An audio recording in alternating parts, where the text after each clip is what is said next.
अगर आप 50वीं मंजिल की इमारत से कूद रहे हैं तो आपको लग सकता है कि आखिरी पल में गोली चलाने से आपकी जान बच जाएगी, क्योंकि शॉटगन का विशाल झटका आपकी गिरने की गति को कम कर सकता है।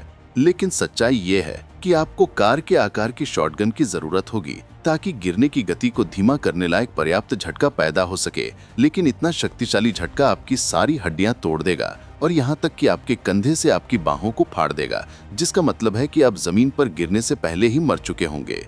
जापानी सैनिक दुश्मन सैनिकों पर फेंकने से पहले अपने हेलमेट पर हथगोले को क्यों मारते थे? ऐसा इसलिए है क्योंकि जापानी हथगोलों में अमेरिकी हथगोलों जैसा स्प्रिंग लीवर नहीं था। पिन निकालने के बाद उन्हें प्राइमर को जलाने के लिए हेलमेट पर एक अदृश्य टक्कर से मारना पड़ता था।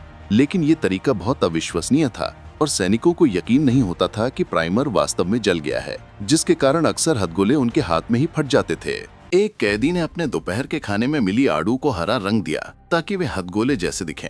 इस बीच उसकी पत्नी हेलीकॉप्टर उड़ाना सीख रही थी और कार्रवाई के संकेत का इंतजार कर रही थी ताकि पर्याप्त हथगोले इकट्ठा हो सकें। जब ऐसा हो गया तो वो जबरदस्ती एक फ्रांसीसी जेल की छत पर चढ़ गए और उन हथियारों को फोड़ने की धमकी देकर अधिकारियों को डराया। गार्ड भ्रमित और डरे हुए थे, इसलिए वो उसे छत पर ले गए, जहां उन्होंने पाया कि एक हेलीकॉप्टर पहले से ही इंतजार कर रहा था।